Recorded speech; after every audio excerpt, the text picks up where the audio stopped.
The Los Angeles Rams are set to have the best wide receiver trio in the NFL once Cooper Kupp comes back.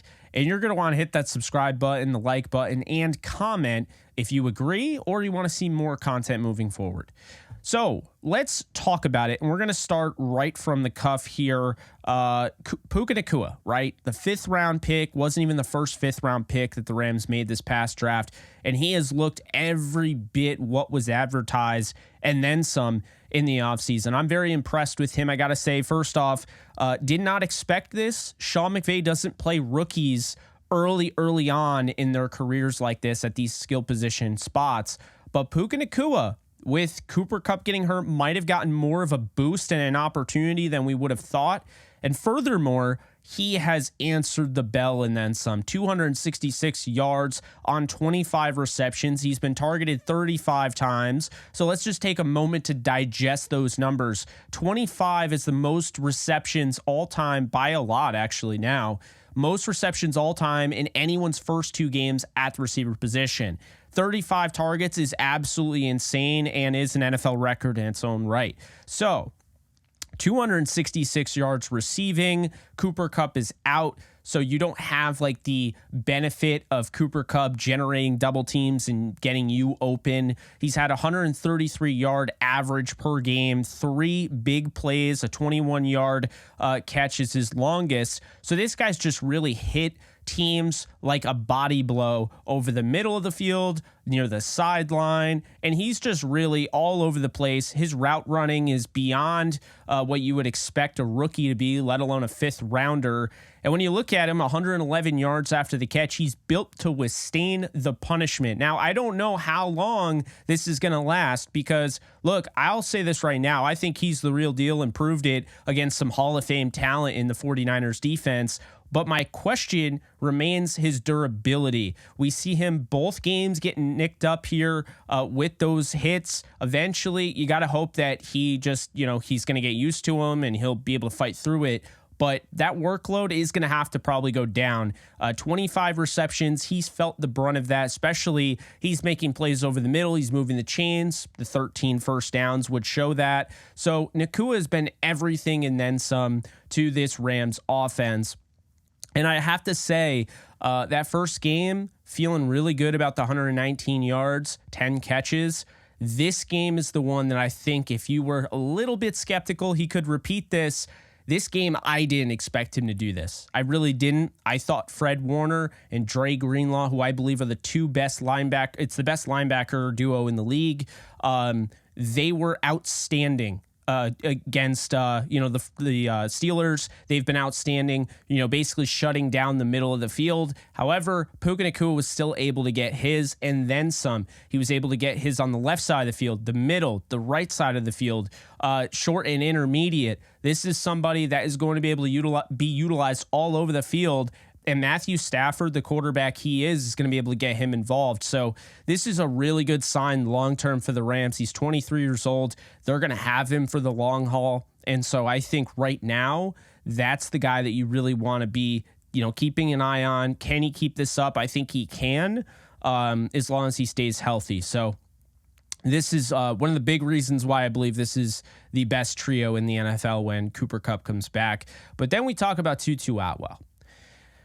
Now, Atwell, full disclosure, I wasn't the biggest fan of coming out of the draft. However, after I saw the tape, because I watched 3 games per player, but after I saw the tape, all of his games at Louisville, I came away knowing that, look, this guy can run routes. He does not matter that he's 5'9" and a $155 soaking wet. He is going to play bigger than he is. He's going to go up and try to moss guys. He's got great hands. He's somebody that can get open all over the field. And he's somebody that can absolutely break open a game with his game-breaking speed. So, fast forward to today, and the whole offseason I've been saying Tutu Atwell is going to be a force. Tutu Atwell is going to break 1,000 yards. That was my big, bold prediction. And I've been met with Tutu Atwell's a bust, should have drafted Creed Humphrey. And I think finally what we were starting to see last year, and this is why I got so excited for Tutu Atwell, was the Dallas Cowboys game. He gets open over the top, beautiful catch, beautiful throw from Stafford. And then what we saw against the Saints, that touchdown pass, the bomb Stafford threw to him. And you start to see there's a little bit of a trust there now, a little bit of a, just a connection, if you will. And so you see, down the stretch, Baker Mayfield's getting him the ball, and you're seeing the confidence is starting to build. And this is what we were talking about last year with those silver linings in those games. I think they were real because guys like Tutu Atwell were able to, get these hard-earned reps that still mattered to him, to the team. They were still trying to win games at the end of the season. And so I think it really helped him get ready for this season. And what we saw, first game of the season against Seattle, his motioning and his speed, the Rams used to their advantage. They were able to carve out, certain spots and get Puka Nacua open and Van Jefferson, Tyler Higbee, and so forth.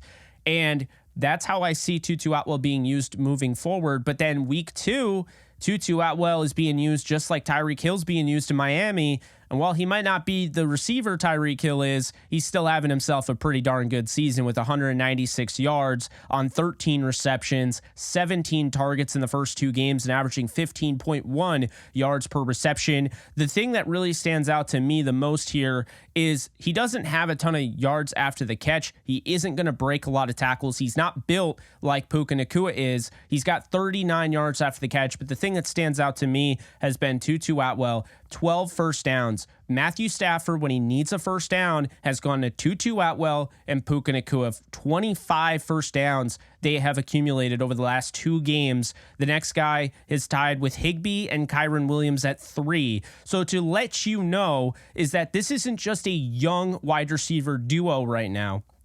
This is a young wide receiver duo that a veteran quarterback, the oldest active quarterback in the league right now, with Aaron Rodgers, of course, out, he is relying on the kids to move the chains while his guy, Cooper Kupp, is on IR. So now, just think about it. Cooper Kupp comes back, and what does that mean for the Rams? What does that mean for the receiver room? We already know that Puka Nacua and Tutu Atwell can get open without having that dominance on the other side. And as a matter of fact, that's something that I really am impressed with Tutu Atwell, is that he's shown you at the end of last season, he was getting open despite the fact it was Van Jefferson, and Tutu Atwell was working off Van Jefferson and Ben Skoranek and not Cooper Kupp generating double teams. So it's not like he's had it easy since he's been in the league. And so I think Atwell and what he's shown you and what Nacua has shown you is that they can get off the line of scrimmage, they can get open, they can run routes all over the place, they can be reliable in moving the chains. And we already know this without Cooper Kupp out there. So it makes you wonder, it begs the question, what happens when Cooper Kupp is out there? And I believe that is going to be answered, and we're going to know very soon, probably around week 5 or 6, that look, those 3 guys are going to create the best trio in the NFL at the wide receiver spot. I understand the first thing you probably think of is probably that Bengals trio where you have T. Higgins, you got Jamar Chase, and you got Tyler Boyd. I think this is going to be better, and here's why. They complement each other better. I think Cooper Kupp is the best receiver out of anybody on the Bengals, but also you look at Atwell and Nacua, they're not only younger, they're going to be around a lot longer than those other guys. Higgins is out after this year in all likelihood. So you have Chase, and Tyler Boyd, who knows? Maybe they move on from him. I feel like the thing that makes me feel so great about this trio and this impending trio is that you have Tutu Atwell, you have Nacua, those are 23, 24-year-olds, and then you have Cooper Kupp. So you have the veteran there, but they're already showing what they can do without the veteran's help.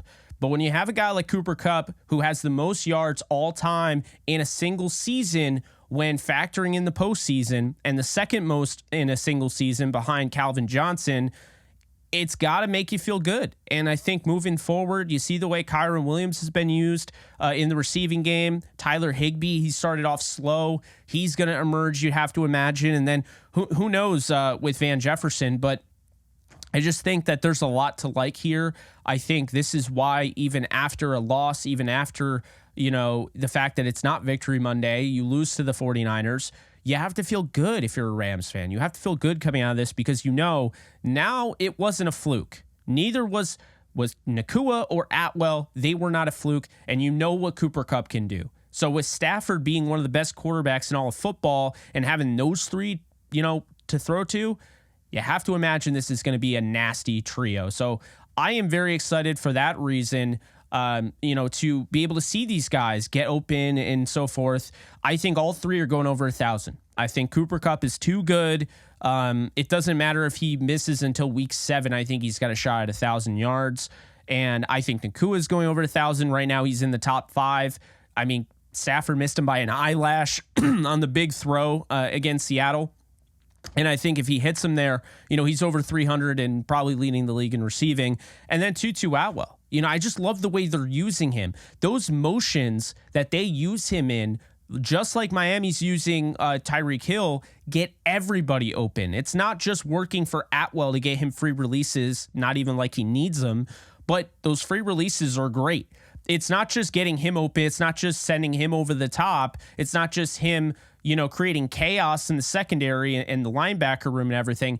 Essentially, by putting him out there, you can carve out space for Kupp. You can carve out space for Puka Nacua. And now this begs the question, if Nacua keeps this up and Tutu keeps this up, because we'll see another 2 games at least before we see Cooper Kupp back, how do you justify as a defensive player, a defensive team, a defensive coach, double teaming anybody in that room? Because if you double team Kupp, you already know that Nacua is capable of 25 receptions in the first 2 games. You already know what Tutu Atwell is capable of. I think the really key thing here, the important thing, is that these are guys that are being relied upon in big games, and that is only going to make them better. This was a hell of a performance from Nacua, but you can't also discount and discredit what Tutu Atwell is doing in that receiving room. He could do more, and you could say, okay, yesterday, Matthew Stafford's expecting him to go out for the pass, but that was not part of the route. That was him expecting him to make a veteran football move and get, basically move on the fly, improvise, and be there for the touchdown, because that was a walk-in touchdown. But it's week 2, and Tutu Atwell has not started much in the NFL. He's already off to a great start. He's finding the soft spot in zones. He's getting over the top. Atwell's winning at every level of the field, as is Puka Nacua. And when Cooper Kupp gets back, it is going to be fun to watch. So if you believe that they are the number 1 trio when Kupp comes back, drop a like. Be sure to subscribe for more Rams content, as I'll be putting out plenty of it throughout the year. And just know that we are doing an all-22 watch party, if you will. We're doing an all-22 film room on kick.com/JKBogan exclusively. We'll be breaking down the Rams and 49ers game on Wednesday at 9 p.m. Eastern time. I hope to see you there. But until next time, I'm Jake Ellenbogen, and I will see you guys soon. Later, folks.